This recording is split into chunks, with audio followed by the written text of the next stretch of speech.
Si Steph di mana, Bung? Kok nggak kelihatan? Ucap ketua rombonganku. Terkejut aku bukan main. Bahkan Patricia pun tak kuasa menahan keterkejutannya. Padahal tadi aku masih ngerasa kalau di belakangku masih ada Steph. Ucap Patricia kebingungan.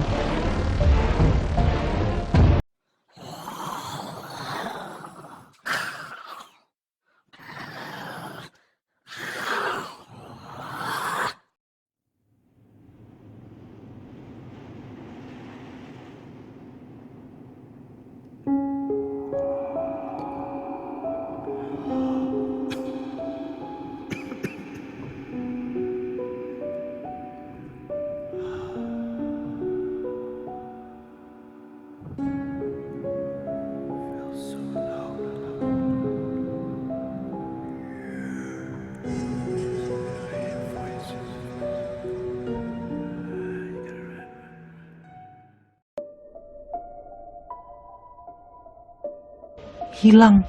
Temanku, sahabatku hilang entah kemana.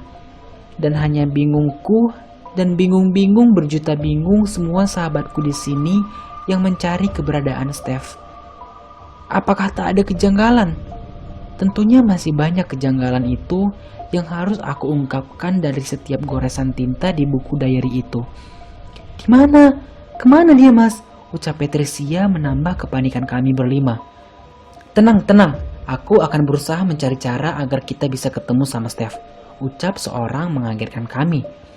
Seseorang teman yang bernama Suko inilah yang meredakan sedikit kegusuran dan kepanikan kami. Tenang, saya akan berusaha mencari cara agar bisa bertemu dengan teman kalian Steph, ucap pemuda yang kebetulan berada di base camp siang itu. Suko, nama saya Suko, aku dari kota sini, Mas, ucap pemuda tadi. Kulihat dari penampilannya, aku yakin bahwa dia adalah pendaki yang cukup berpengalaman di Gunung Semeru ini. Dan aku yakin bahwa sahabatku dapat kami temukan. Mas, Mbak, tolong kita berdoa saja ya. Yang aku tahu, teman Mas sudah dibawa pergi sama... Ucap si Suko tak melanjutkan bicaranya. Woi, jangan asal bicara kamu. Mencari saja belum kamu lakukan, kok sudah berani kamu bilang kalau teman kami. Apa yang akan kamu ucapkan tadi, ha? Marahku pada Suko yang tiba-tiba mengucapkan kata-kata yang membuatku gusar. Begini, Mas, kita harus selalu berdoa. Bukankah berdoa itu bagus untuk kita semua dan bagi teman Mas yang hilang di Kalimati itu? Ucap Suko kembali aneh. Di Kalimati gimana, Mas? Kita kan ada di sini sekarang. Kok sekarang malah muter ke Kalimati segala? Ucap Patricia juga tak percaya dengan apa yang diucapkan Suko. Ya, teman kalian ada di Kalimati saat ini. Namun tenang saja, mungkin dia sedang ingin menyendiri, tambah Suko meyakinkan kami. Terus kami bagaimana sekarang, Mas? Masa harus di sini tanpa mencari Steph? Ucapku sekali lagi menanyakan apa yang harus kami lakukan. Begini saja, Mbak, Mas. Kalian buka tenda saja di sini, bermalaman di sini semalam. Kalian tidak perlu melanjutkan perjalanan ke atas sebelum temannya yang hilang ditemukan, ucap Suko padaku. Tak terasa siang cepat digantikan malam. Dengan turunnya embun yang kian pekat dan rasa kelam. Kami mendirikan tenda di situ guna menuruti apa kata Suko. Suko adalah salah satu pecinta dan relawan dari kota ini, kota di mana Mahameru berada. Dia juga mapala di salah satu perguruan tinggi keguruan di kota Malang. Tentunya dia lebih paham akan jalur di Semeru ini. Kalau kalian ingin turun ke bawah, tolong jangan sendiri ya, harus bawa teman. Ya, siapa tahu kalian pengen buang hajat atau yang lainnya. Ucap Suko sekali lagi menambah teka-teki tentang dirinya. Aku, Doni, akan berusaha mencarimu nanti malam, teman. Ketika mentari pagi telah membersihkan kabut di setiap rongga Semeru ini. Itu janjiku, teman. Sempat kudengar mereka saling bercengkrama dan saling membicarakan rencana penelusuran dan pencarian Steph pagi nanti. Namun aku tak sanggup untuk berkumpul dengan mereka. Hanya air mataku ini yang menemaniku sepanjang malam. Memang Mas sudah sering naik ke Semeru ya? Ucap Patricia penuh cemas. Ya lumayan lah, Mbak. Kalau liburan habis final biasanya kita ke sini. Ucap Suko kudengar di luar tenda dan diriku yang ada di dalamnya. Apakah banyak ya, Bung, yang tersesat di sini? Terus biasanya karena apa? Tanya temanku dari Bandung kepada dia.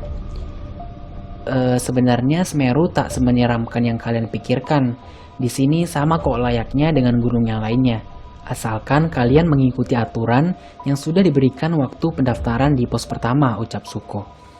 Aku yakin tak akan terjadi apa-apa dengan kalian, jawab Suko sekali lagi menenangkan hati kami yang sangat gusur. Pagi masih lama terasa kala itu. Sebagian teman sudah banyak yang tidur guna mempersiapkan tenaga untuk pencarian pagi besok. Hanya Patricia saja yang aku dengar masih bercakap-cakap dengan Suko malam itu. Malam yang penuh bintang, malam yang penuh ketidaknyamanan. Aku keluar dari tenda hanya sebagai cara melepas kecemasanku yang semakin lama semakin memuncak. Sebentar lagi ada rombongan dari bawah ya mas, mbak. Tolong tidak usah disapa ataupun dihiraukan, ucap dan pinta Suko padaku yang bahkan masih berdiri di dekat perapian itu. Kaget dengan apa yang diucapkan. Namun aku berusaha tak bertanya macam-macam. Kududukkan saja tubuhku dekat perapian itu. Tapi benar saja, selang beberapa menit, aku melihat ada sekitar 15-an orang dari bawah membawa sebuah bungkus besar. Apa yang mereka lakukan? Apakah mereka merupakan porter yang sengaja membawa peralatan untuk penelitian Semeru? Ayo bebaskan dia. Sekelompok orang menyerukan semua kata-kata yang aku tak mengerti. Suko mulai beranjak dari tempat duduknya, entah mau melakukan apa pemuda itu. Diamlah, jangan sampai mengganggu teman-temanku. Menggunakan bahasa Jawa, ucap Suko entah kepada siapa. Ditebasnya Edelweiss yang di sisi kanan kami, dibakarnya dupa yang wangi dan semerbak menyeruak di seluruh hutan kala itu. Mencekam, udara mulai tak memberi timangan manis pada kami. Udara mulai meliukkan hembusannya melalui kami. Kencang, dan lama-lama semakin kencang dari arah utara menuju puncak Semeru. Ditambah sang Semeru yang mengeluarkan suara bisingnya, suara batuknya dan suara yang maha dahsyat berkali-kali kami dengar beserta ledakannya. Kembali lagi, aku melihat kelompok orang dari bawah berlarian sambil mengucap kata makan, makan, makan dengan bahasa Jawa. Apa yang dimaksud dengan kata itu? Suko yang dari tadi santai dengan tenang, sekarang dia seperti ketakutan. Ketakutannya entah kenapa. Aku pun tak tahu akan apa yang ada di dalam benaknya. Tolong panggilkan semuanya, suruh bangun dan berkumpul di sini. Ayo keluar semuanya, keluar dari tenda. Ucap Suko sambil berteriak kencang, menambah kepanikan aku dan Patricia dan semua orang yang kami kenal.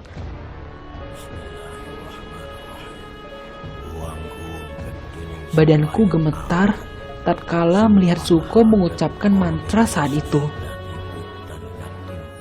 Mantra yang berbahasa Jawa.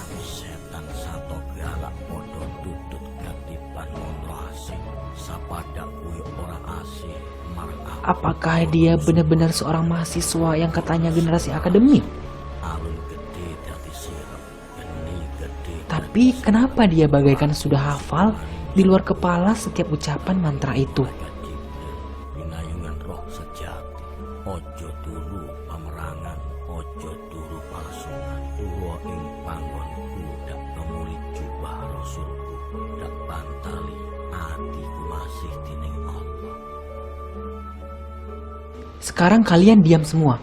Apapun yang terjadi dan kalian lihat, tolong tetap diam dan jangan bergerak walaupun apapun yang terjadi, ucap Suko pada kami dan terus menatap tajam ke arah kami semua satu persatu, tak terkecuali Patricia yang gemetar ketakutan. Di kejauhan, kulihat temanku Steph dibopong oleh kelompok orang dari bawah itu. Temanku dibawa ke atas.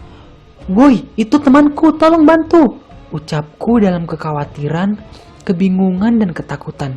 Jangan kau coba-coba lepas pegangan tanganmu mas. Tetap konsentrasi dan tetap berdoa, sanggah Suko seraya meneriakkan suaranya padaku. Aku sangat takut. Bahkan untuk melepas pegangan tangan di antara kami saja aku tidak berani. Aku tak berani menanggung resiko bila terjadi apa-apa pada kami semua. Mereka sudah pergi. Tetap hati-hati ya mas, mbak. Jika ada apa-apa, apapun itu tetap tenang. Jangan gegabah, ucap Suko menganjurkan kami tetap waspada. Itu tadi siapa mas? Tanya Patricia kebingungan. Tidak perlu tahu mereka siapa. Yang penting, ayo kita cari teman kalian Steph.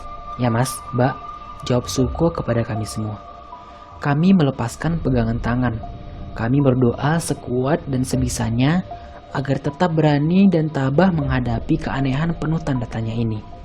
Suko pun menyuruh kami mengikuti setiap langkahnya. Malam yang sangat berbeda, malam yang sangat penuh kekhawatiran, malam yang penuh tanda tanya, mencekam saat itu, sangat amat mencekam. Kami mencari, terus mencari, kemanakah kau sahabatku? Dimanakah kau Steph? Benakku penuh tanya akan dimana keberadaanmu saat itu sahabatku. Jalanan miring semakin mengecil di depan kami. Tapak-tapak manusia tak terlihat di bawahnya. Hanya tanaman perdu seakan mencegah kami melangkah. Benarkah kami harus melalui jalan ini? Lagi-lagi tanyaku yang tak sempat kuutarakan padanya. Ya, pada Suko, pemimpin dan pencari jejak di belantaran Semeru ini. Lama, cukup lama, sampai pada akhirnya sesuatu yang bahkan tak berani aku lihat, mengingatnya pun aku tak kuasa. Hanya di dairimu ini kawan, aku lukiskan perasaanku yang kian mendalam. Rasa yang mendalam akan semua kesedihan. Kesedihan dariku Doni sahabatmu. Kulihat dengan tangisku dan jeritan kami semua, kau